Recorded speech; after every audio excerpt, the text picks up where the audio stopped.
Të nderuar shikues, në mbrëma do të njihemi bashkë me edicionin qendror të lajmeve këtu në kanalin 7, ndër të tjera do të ndiqni. Aksidenti i rënd në kryeqytet, makina përplas në bulevard 3 fëmijë që po lëviznin me monopatina, të mitur i dërgohen në spital, njëri në gjendje kritike. Prokuroria e posaçme jep pretencën për sterilizimin 10 vite burg për ish-zëvendës ministrin e shëndetësisë Lodian Rjepaj dhe biznesmenin Ilir Rapaj.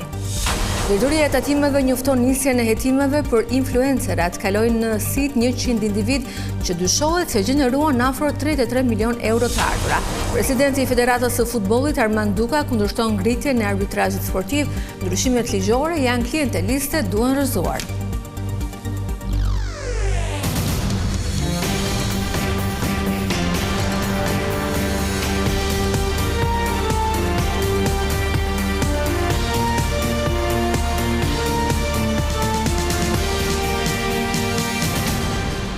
Kryeministri Edi Rama ishte këtë të mërkur në Hagë në ditën e dytë të samitit, ku janë mbledhur të gjithë liderët e NATO-s. Kreu i qeverisë ka ndarë një foto familjare me liderët e aleancës, si dhe momentin e mbërritjes në darkën zyrtare i shoqëruar nga bashkëshortja e tij Linda Rama. Pjesë e delegacionit zyrtar të kryesuar nga kryeministri është edhe ministri për Europën dhe punët e jashtme Igli Hasani.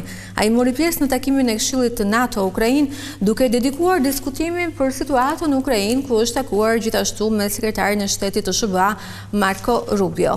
Hasani ka biseduar edhe me përfaqësuesen e lartë të Bashkimit Evropian për politikën e jashtme dhe të sigurisë, njëherësh zëvendës presidente e Komisionit Evropian Kaja Kallas, si dhe me homolog nga vendet anëtare të Bashkimit Evropian.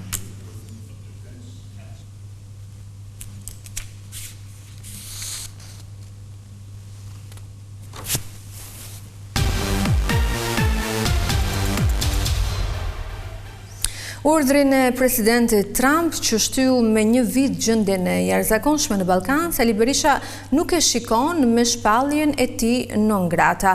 Kreu i PD thotë se vendimi amerikan ka të bëjë me kartelet e drogës dhe me kryeministrin Edi Rama. Kryetari i Partisë Demokratike Sali Berisha komentoi sot vendimin e presidentit të Shteteve të Bashkuara të Amerikës Donald Trump për të shtyrë me të paktën 1 vit fuqinë e një urdhri ekzekutiv që ka të bëjë me gjendjen emergjente në Ballkanin Perëndimor. Gjatë një komunikimi me gazetarët, Berisha deklaroi se ky urdhër, në të cilin përmenden edhe individët e përfshirë në korrupsion të rëndësishëm, do të ketë efekt mbi kryeministrin Edi Rama. Ramaduro, çfarë komenti tjetër don? 3 javë më parë, një zyrtar i lartë i Departamentit të Drejtësisë solli këtu mesazhin e ministrit të Drejtësisë së Shteteve të Bashkuara, me të cilin kërkon që Shqipëria të merret me kartelet e saj të drogës. Po për kë bien këto kambana? Më thuj mua. Si të mos e shpallat, më thuj ti mua, presidenti Trump, Ballkani një zonë të rrezikshme? Kjo është arsye. Kartelet po, Ramaduro po, gjithë së bashku. Berisha komentoi edhe emërimin e anëtarit kryesisë Partisë Demokratike Gens de Romemaj në krye të kadastrës së Vlorës, duke sqaruar se 10 ditë më parë zoti de Romemaj e ka njoftuar se do të largohej nga PD. E kam thënë dhe përsëris prapë, thelbin e lëvizjes e konsiderit të drejtë të zgjedhjes së njeriut. Ai ka bërë një zgjedhje, ka marrë një funksion, ka marrë një post, të cilin një demokrat se mirë të pur, por zgjedhja është e tij. Gens de Romemaj ka garuar me Partinë Demokratike për Bashkinë e Vlorës në vitin 2015. Ai ka qenë edhe kryetari i degës PD-s në këtë qytet. Në shtatorin e vitit 2021, de Romemaj ishte ndër të parët që doli kundër Lulzim Bashës se u bashkua me lëvizjen e Sali Berishës. Ai u zgjodh në kryesinë e Partisë Demokratike në vitin 2022 dhe në Këshillin Kombëtar. Pas publikimit të lajmit se Gens de Romemaj u emërua drejtori i kadastrës së Vlorës, PD-i ka hequr emrin e tij nga lista e anëtarëve të kryesisë, edhe pse emri i tij mbetet ende tek anëtarët e Këshillit Kombëtar. Pretendimet e socialistit Erion Braçe për votat e pavlefshme janë kundërshtuar nga përfaqësuesi i KAS Ledio Braho. Ai tha se në manualin e zgjedhjeve nuk mund të parashikohet fantazia e çdo votuesi në fletën e votimit, ndërkohë kur janë rinumëruar afro 900 kuti në Tiranë, nuk ka asnjë ndryshim në mandate. Pyetjet publike të deputetit socialist Erion Braçe në Facebook se përse nuk konsiderohen votë vlefshme edhe ato fletë të cilat përmbajnë figurë jo etike kanë marrë përgjigje nga anëtari i KAS Ledio Braho. Manuali i miratuar nga Komisioni Rregullator është orientues dhe nuk mund të parashikohet fantazia e çdo votuesi apo çdo zgjedhësi në manual, në mënyrë që të sillemi si një proces mekanik për të vlerësuar votat e vlefshme apo e pavlefshme. Partia Socialiste, siç bëri edhe disa ditë më parë që bëri një kërkesë, mundi drejtohet KAS-it me një kërkesë tjetër dhe të kërkojë që çdo votë që ka një organ gjenital mashkullor apo femëror të konsiderohet nga KAS-i si e vlefshme dhe ne do shprehemi me vendim siç u shprehëm në rastin e parë. Me herët kandidati demokrat Ilir Ali Mehmeti publikoi një flet votimi në Facebook me pretendimin se u shpallë pa vlefshme. Numëruesit tanë po mbrojnë aktivisht të votat e Partisë Demokratike. Kjo votë e qartë e PD-s u konsiderua abuzivisht si e pavlefshme nga KQZ-ja. Faleminderit zoti Ylli Subashi për reagimin e menjëhershëm. Vota është vullneti pastër i qytetarëve dhe do të mbrohet me vendosmëri prej nesh. Po juve, si ju duket kjo votë?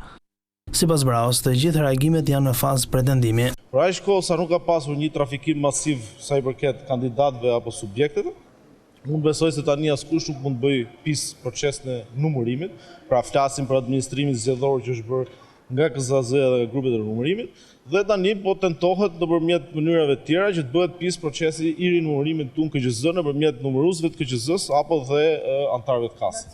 Për të gjithë qarkun e Tiranës janë numëruar rreth 900 kuti, ndërsa nuk ka patur asnjë ndryshim rezultati pasi të gjitha lëvizjet janë në numër të papërfillshëm.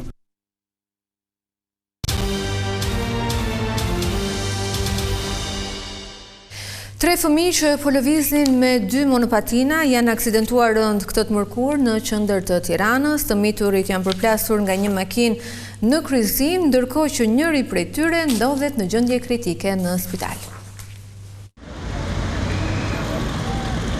Një tjetër aksident i frikshëm ka tronditur Tiranën mesditën e kësaj të mërkur, në zemër të kryeqytetit në bulevardin Dëshmorët e Kombit, 3 fëmijë të mitur nga 9 deri në 11 vjeç, teksa po qarkullonin me 2 skutera elektrik, janë përplasur nga një makinë duke i hedhur të miturit disa metra më tej. Pamjet tregojnë se përplasja ka qenë të jetë fortë, sa skuterat elektrik janë thyer në mes, madje të miturit kanë përfunduar në xhamin automjetit duke e thyer. Një nga monopatinat arrin një shpejtësi mbi 35 km/h, çka sipas kodit rrugor e bën të detyrueshme pajisjen me leje për drejtimin e tij. Fëmijët po qarkullonin në bulevardin Dëshmorët e Kombit në afërsi të Piramidës, ndërkohë makina vinte nga rruga Elbasanit në drejtim të zonës së ish-bllokut.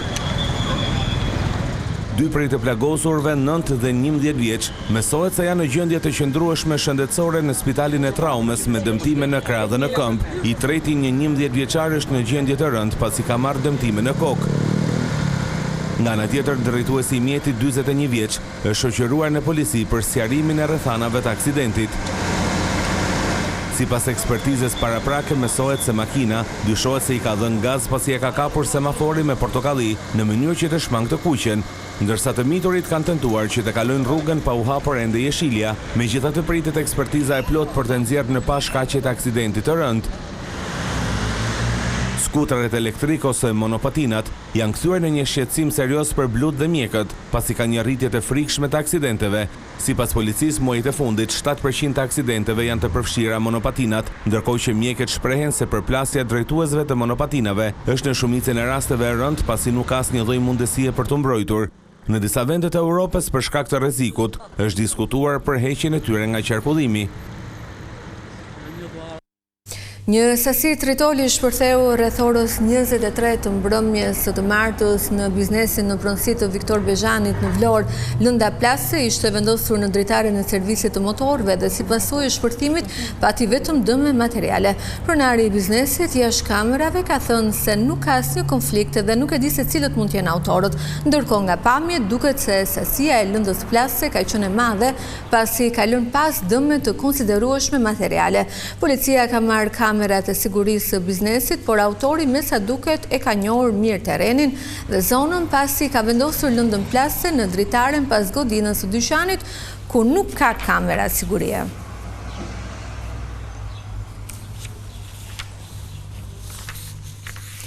Prokuroria e posaçme kërkoi këtë të mërkur dënimin me nga 10 vite burg për hir zëvendës ministrin e shëndetësisë Klodian Rjepaj dhe biznesmenin Ilir Rapaj. Ata akuzohen për aferën e koncesionit të sterilizimit të pajisjeve mjekësore.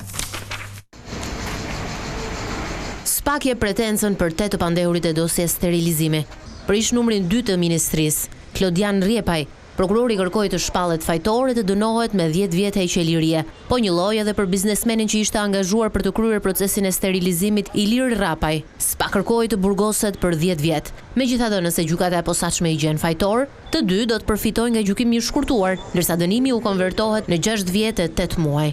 Klodian Rjepaj dhe Ilir Rapaj akuzohen për vjedhje duke shpërdoruar detyrën si grup i strukturuar kriminal në bashkëpunim me ish-ministrin e shëndetësisë Ilir Beqaj. Ky i fundit nuk kërkoi gjykim me procedurë të shkurtuar, ndaj dosja për të është veçuar nga gjykata.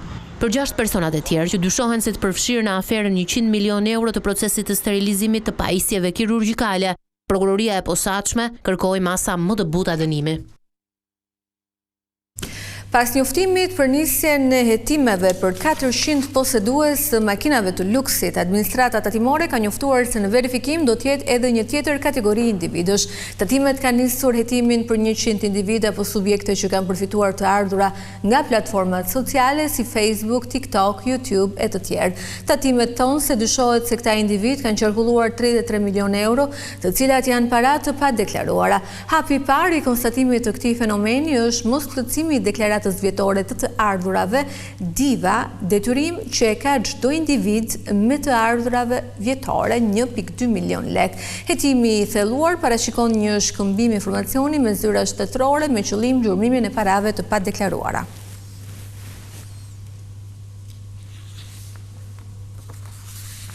Furnizimi me energji elektrike është shtetbësor për një sezon të suksesshëm turistik. Për këtë arsye, autoritetet gjatë verës do të angazhojnë në terren mbi 800 punonjës dhe po ashtu do të ketë pika shërbimi 24 orë. Për të garantuar furnizimin me energji elektrike pa ndërprerje gjatë sezonit turistik, në terren do të jenë më shumë grupe elektricistësh për të ndërhyrë menjëherë për çdo problematik. Kemi të angazhuar 880 punonjës gjatë kësaj periudhe, me gati 80 automjete dhe me të gjithë bazën e nevojshme materiale që ata do të kenë nevojë në raste të defekteve apo avarive të mundshme. Kemi hapur pika tona të shërbimit 24 orë për të ardhur në ndihmë të gjithë konsumatorëve në një kohë të shpejtë për çdo lloj ankese që mund të kenë. Konsumi i energjisë elektrike gjatë sezonit turistik rritet ndjeshëm, çka shton nevojën për investime të reja. Në të gjithë vijën bregdetare, por jo vetëm vijën bregdetare, por edhe në zonat malore, theksoj për disa të njerë, ne kemi filluar një seri investimesh që do t'i paraprin zhvillimeve për disa 10 vite. Dhe themi që nga Velipoja, që është skaj më verior i zonës bregdetare të Republikës Shqipërisë deri në Ksamil, kemi një val të konsiderueshme investimesh që konsistojnë në ndërtimin e stacioneve të reja, linjave të reja tensionit mesëm apo atyre tensionit ulët. Ne nuk operojmë më në kushtet e emergjencës, pra për të zgjidhur një problematik që lind aty për aty. Të gjitha proceset tona të investimit janë proceset mirë studiuara që kanë për synim që të zgjidhin të gjithë problematikën momentale, por nga ana tjetër që të akomodojnë volumet që do të rriten në 10 vjeçarin tjetër. Në një takim me drejtuesit e sektorit energjetik, Belinda Balluku bëri edhe një ftesë për qytetarët që të bëhen pjesë e ekipit të faturuesve të OSHE-s, pasi ka 60 vende vakante për këtë pozicion.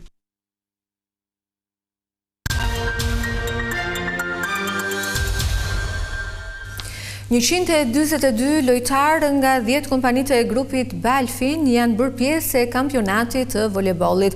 Trofeu i këtij viti shkoi për Balfin SHPK që mundi në finale Akrem.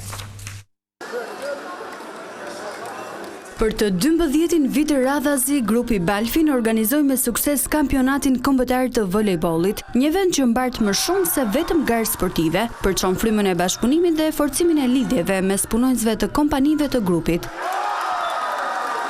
Në finale që u zhvillua në sallën Feti Borova në Tiranë, skuadra e Akrem triumfoi me rezultat 3-1 ndaj Balfin SHPK, duke e fituar trofeun dhe duke shënuar një moment të rëndësishëm për skuadrën që është kampione për të 4-tin vit me radhë. Ka qenë një gjë e mirë këtë vit që ka pasur shumë ekipe që janë paraqitur shumë mirë. Çka do thotë që është ngritur edhe niveli i përfaqësimit të ekipeve, do të thotë që edhe aktivitetisht marrë më seriozisht nga skuadrat pjesëmarrëse. Në këtë edicion morën pjesë 142 lojtarë nga 10 kompanitë e grupit Balfin, duke përfshirë Balfin Development, Jumbo, Akrem, Balfin Construction, Tirana Bank, Neptun, Balfin SHPK, Milsped, Balfin Real Estate dhe Electro Service. Sipas drejtoreshës dhe ekzekutive të grupit, Edlira Muka, ky kampionat reflekton vlerat themelore të Balfin. Që aktiviteti realizohet dhe gjithmonë më shumë shtojmë goxha pasion dhe goxha dëshirë me gjithë pjesëmarrësit që ky event vazhdon të organizohet çdo vit. Nga ana e grupit Balfin do kemi gjithmonë mbështetjen që përveç punës të gjeni një ambient social, një ambient dinamik, një ambient sportiv.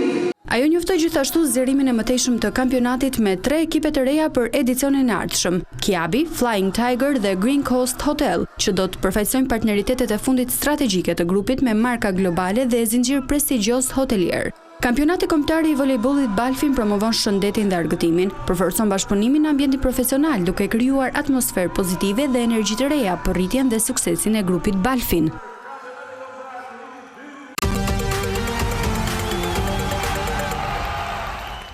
Ngritja e arbitrazhit sportiv është kundërshtuar nga presidenti i Federatës së Futbollit Armand Duka. Ai tha se ky është një ligj klientelist që duhet rrëzuar.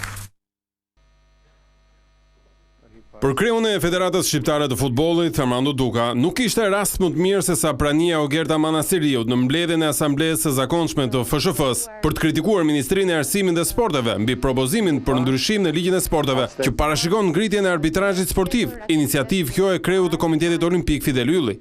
Dje, në Komisionin Parlamentar është propozuar nga Ministria e Arsimit dhe Sporteve ndryshimi i ligjit për sportin, pa mirë kuptimin e asnjë të interesuari për sport. Dhe me kundërshtimin e argumentuar nga ekspertët tanë, ai synon të krijojë një arbitrazh sportiv klientelist, as pak të pavarur dhe jo profesional. I bëj thirrje për reflektim Ministrisë së Arsimit, Komisionit Parlamentar dhe Parlamentit që të mos ta votojë atë ligj.